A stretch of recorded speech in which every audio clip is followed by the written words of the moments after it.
I was browsing YouTube and I saw shorts and some videos, and lately I see that a lot. I don't know why it's getting in my feed. It's not like that. It's something that interests me, but I noticed that there are a lot of men who are very bashing and trying to, put down the woman, saying, especially if a woman says she's a feminist, and a lot of women who try to prove that men are not worthy enough because we are the woman. And I wanted to say a couple of things about that. First of all, I find it very infantile. It's something that I think where people didn't develop enough, or they didn't have the right role model in their life, or maybe the entourage they are growing, or people they are talking to have these ideas and they just suck it in and not really giving a thought. And I don't want to offend anyone. And if you're a feminist, do your thing. If you're a male who, what are you guys calling yourself, alpha males, or I don't know what they are calling themselves. But anyways, if you are like uh, so entitled, or so you're thinking that you're so above any woman, do your thing if it suits you. But what I want to say is that this is very infantile from both parties, either a man or a woman. And today I saw this short where a guy was telling a feminist woman apparently that male are creators of life, and that if a male is placed in a on an island with a lot of women, he can procreate life, and it sounds like he can impregnate sorry, get everyone pregnant. And if you place a woman on an island full of men, then she cannot um, bury so many kids to continue the like the um, life of every single male. And there is truth to that, obviously. But also, if you take a man and put on an island of man, they won't create any life, although they do have the what is needed for that, the sperm. And if you put a woman on a woman of island full of women, same thing. There's no potential way to continue the life. And what I want to say is that I believe that this is very infantile, and the reason for that is that all of people, it's proven by life, proven by history, but that usually to have a child, you would need like a male and female. You need both of them. And I do understand that there are people who create their kids in labs or in any other ways. And that's because, unfortunately, of the health issues or some other ideology. But not that the health issues is an ideology. But in reality, you need a man and a woman to create life. And yes, man can give you a starter, but a woman is supposed to grow it and actually give birth. And in all that, if I would like to attack a male who says that he's creator of life and there is no point in me, or no point in um, being a woman, like that I'm not creator of life, and I'm not a feminist, but I would say that, and now in these days I can end that pregnancy very fast. There's not going to be too much point of what you started, or there can be just some type of event that can cause a miscarriage, and there is no creation of life even though you started. So I believe that there is laws. It's a law. Man and woman, they both create and carry the life of a child. Like, they have to support each other. They have to be there for each other. And it's not the point who starts and who does what. I do see where a feminist can say that women are creating the life, because when we get pregnant, it's just like a two cells, and then they become big, big, big, and it depends on a woman what she eats, how she sleeps, and everything for a child to develop right. But as a woman, I don't take that as a credit to myself. I do believe that the kids I have were possible because of me and my husband together. It wasn't just because of one of us, and I don't think that I was more important in the process than him. I believe that we both had a role in that, and that is a law of life. That's a law how it was supposed to be. That's how the Bible says. That's how science says. That's how it is. And there, people debating this online is just like, to me, it seems like it's just a waste of time. They have nothing else better to do, uh, and they are not very educated in this direction. You see, when you have a law, like it or not, you cannot change it. It's still the law. You have to abide it. So if there is a law, for example, that you cannot speed more than 60 miles per hour, you go 90. You get caught, you get a ticket. They won't change the law of 60 miles per hour for you because you want to drive 90. So not liking a law doesn't really make a difference in what's happening. So and people who don't understand this, what they spend their life is like fighting, like men fighting women that I'm better than you, and women fighting men by saying, oh, these men are incapable, or we are better. And instead of trying to respect each other, trying to understand the law, trying to work together, they start to fight for no reason. Like, there's no really too much to that you're the man or you're the woman if you're fighting all the time. The process of being a husband and wife and have kids is not the process of you debating who's more important. The process is to work together congruently so you can have a good outcome. And imagine a family where the man always says that he's the best. I mean, he's the man and the woman has no importance. Those kids grow up in a very stressful situation because I have three kids, and my kids, at least in my family and in the families I know, I'll be truthful, kids love their mom and their dad the same. They might have a slightly more attachment to one of the parents, and that's only related to their age and maybe to the way, like sometimes a parent has to work more outside of the family or has to do other things that the other parent takes on and has to help their child and give comfort. So that could cause a little bit of more attachment towards the parent. But when they grow up, they're totally different. Like my son, when he was younger, he was totally depending on me, and he would say sometimes that he loves me more than his dad, but that wasn't the case. It was like that at that moment he knew that I'm the one who is gonna do everything for him when dad is not there.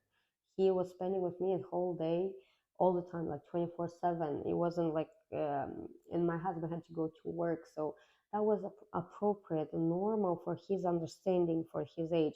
Right now, he's a teenager, and he loves both of us, and I'm sure that is that right now his life perspective changed, so he needs my husband more to help him navigate for things that I, as a woman, won't be able to know how to deal with, even though I read about it or I can study. A man is what a boy needs in his life to understand how a male works. I'm not saying that a girl doesn't need their father or male. Yes, they do, because that's good for their psychology, for their development, for their attachment, for the way they learn how life works.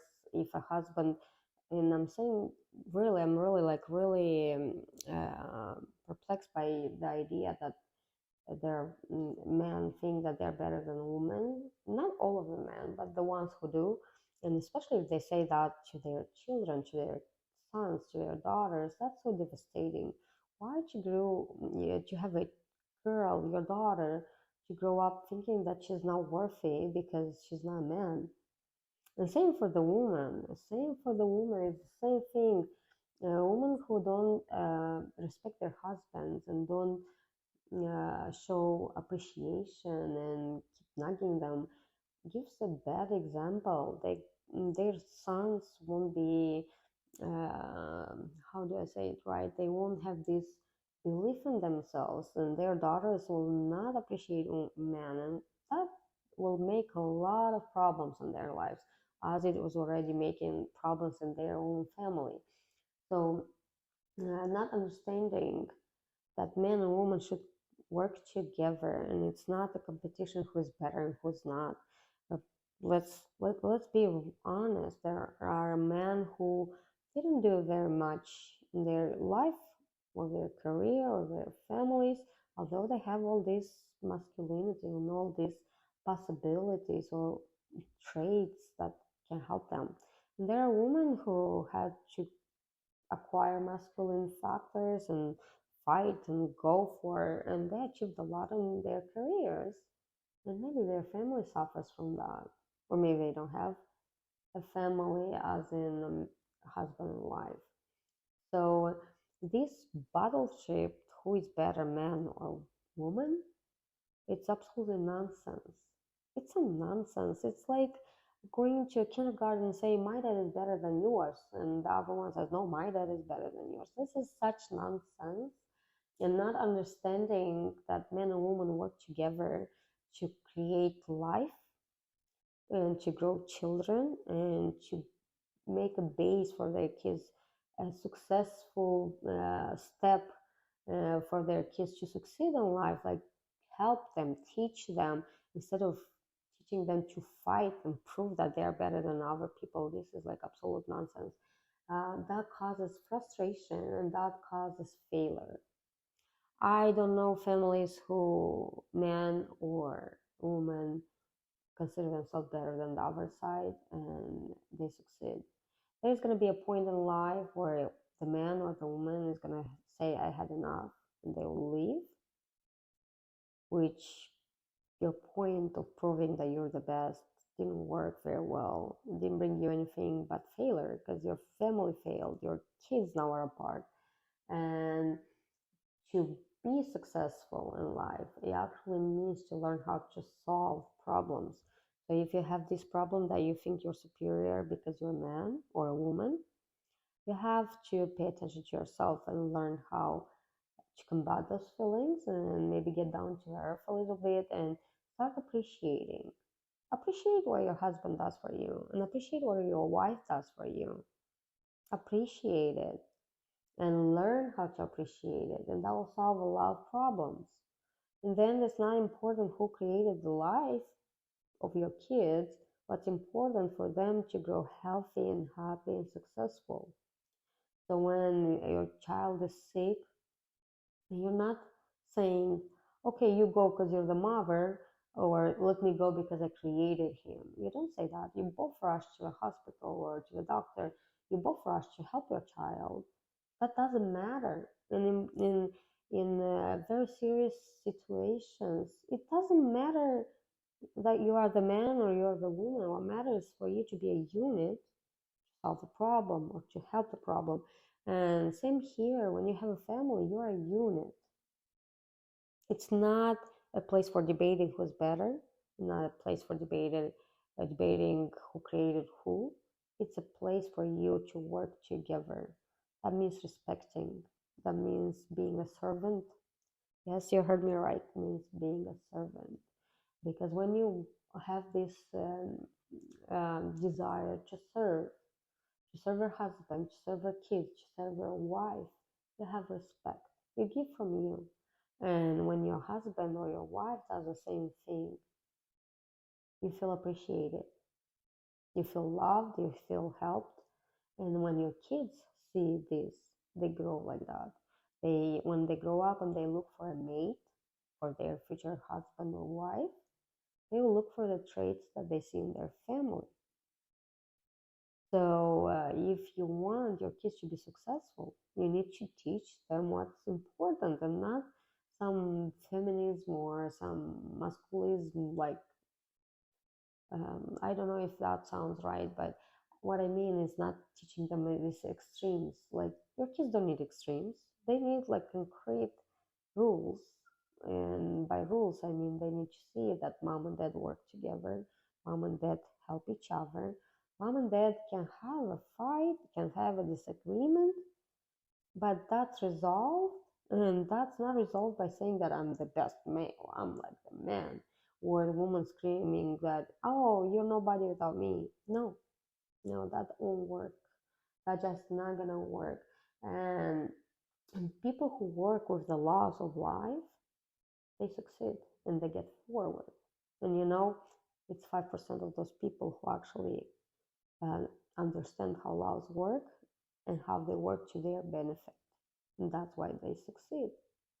Because when you understand how a law works, you actually change yourself. You change yourself to get the benefits of the law. So you can, as I said, with the speeding law, you can speed 90 to 90 miles as many times as you want, or get tickets arrested, or get your license revoked. They won't change the law for you. Same in the family or in your life.